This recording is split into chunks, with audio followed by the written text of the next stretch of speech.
এক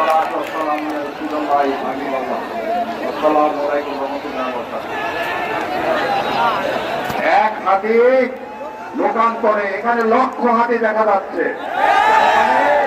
হাতিদের মৃত্যু নয়, আদর্শের মৃত্যু নয়। যে আদর্শ আল্লাহ এবং রসুল এবং এদেশের এক বাংলাদেশে সে আদর্শের কোনোদিন মৃত্যু হতে পারে না। দিল্লি তুমি দেখে যাও, আমরা মরি নাই। দিল্লির টাওয়ালেরা দেখে যাও, দিগন্ত টিভিকে হত্যা করে, সেই সংগ্রাম পত্রিকা হত্যা করে এদেশের আওয়ামীলের মতো অসংখ্য হাতি এসেছে। আজকে তোমরা ভারতের প্রতি আলগা দরদ দেখাও না। সেদিন তোমরা কোথায় ছিলে? সেদিন মাহমুদুর রহমান ভাইকে খোঁজ চত্বরে হত্যা করার উদ্দেশ্যে আহত করেছিল, সেদিন এই ছুটির কোথায় ছিল? আজকে কথা পরিষ্কার, এক বিন্দু রক্ত থাকা পর্যন্ত এদেশে ভারতের অধিপত্য মেনে নেব না। এদেশে আওয়ামী লীগ নামক এই পাপ আমরা বহন করবো না ইনশাল্লাহ। এই আজাদি আমাদের এই মুভমেন্ট, আজাদি মুভমেন্ট। আজাদি মানে আমরা স্বাধীনতা 71-এ একটা মানচিত্র পতাকা পেয়েছিলাম। আমরা আমাদের স্বাধীনতা পাইনি, সেই জন্য পাশের দেশ থেকে এসে গুলি করে আবার আমার ভাইকে রক্তাক্ত করে নিহত করে চলে যায়, আর অপক্ষ সরকার তাকে আজ পর্যন্ত ধরতে পারে না। এই সরকারের স্বরাষ্ট্র উপদেষ্টা এবং আইন উপদেষ্টা এদের পদত্যাগ করা উচিত। এবং যদি না পারেন দেখে যান, এই লক্ষ জনতা এদেশকে পাহারা দিবে ইনশাল্লাহ। ইনসাফ জিন্দাবাদ। আজে করতে পারে না, তাদের জন্য আমরা আছি অকত হয়। আমরা জেগে জেগে দিন রাত পাহারা দিব ইনশাল্লাহ। ইনসাফ জিন্দাবাদ। ইনকিলাব ইনকিলাব গোলামি নয়, আজাদি।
লিখেছেন বলছে না জোড়াই জোড়াই উত্তর উত্তর উত্তর উত্তর উত্তর উত্তর চমৎকার উত্তর উত্তর উত্তর উত্তর উত্তর উত্তর উত্তর উত্তর উত্তর সংগ্রামী সাথে করেছে বাংলাদেশপন্থী জনগণকে হত্যা করার জন্য। এরই ধারাবাহিকতায় শহীদ ওসমান হাদিকে শহীদ করা হয়েছে। আমরা বলতে চাই শহীদ ওসমান হাদি লিগেসি ধারণ করেন শহীদ তিতুমিরের। শহীদ ওসমান হাদি লিগেসি ধারণ করেন ফকির মজনু সাহার। শহীদ ওসমান হাদি লিগেসি ধারণ করেন শহীদ আবরার বাহাদুর। তোমরা একে একে শহীদ করে আমাদেরকে দমাতে পারো নাই, আগামীতে বাংলাদেশের তরুণকে তোমরা দমাতে পারবে না। সংগ্রামী উপস্থিতি, আমরা এই হত্যাকাণ্ডের সাথে জড়িত যারা অনতি বিলম্বে তাদেরকে গ্রেফতারের দাবি জানাচ্ছি। এই হত্যাকাণ্ডের সাথে জড়িত যারা এখন নারে তাকবীর, নারে তাকবীর। সম্মানিত ছাত্র জনতা, এই পর্যায়ে আপনাদের মাঝে একটি ছোট্ট ঘোষণা। একটি চাবি পাওয়া গেছে, যার চাবি একটু আমাদের মঞ্চ থেকে নিয়ে যাবেন। এই পর্যায়ে সাংস্কৃতিক পারফরমেন্স দিয়ে আসছেন সাইমন শিল্পী গোষ্ঠী। সাইমন শিল্পী গোষ্ঠীকে অনুরোধ করছি আমাদের সাংস্কৃতিক পরিবেশন অনুরোধ করছি। থামতে হবে কখন সবুজ লাল, জয় করিয়ে থামতে হবে মাঠে, আবার তুমুল থামতে হবে মাঠে। বইছে বাতাসে বহিরি তৈরি থেকো তৈরি, বইছে বাতাসে বহিরি, বইছে বাতাসে বহিরি তৈরি থেকো।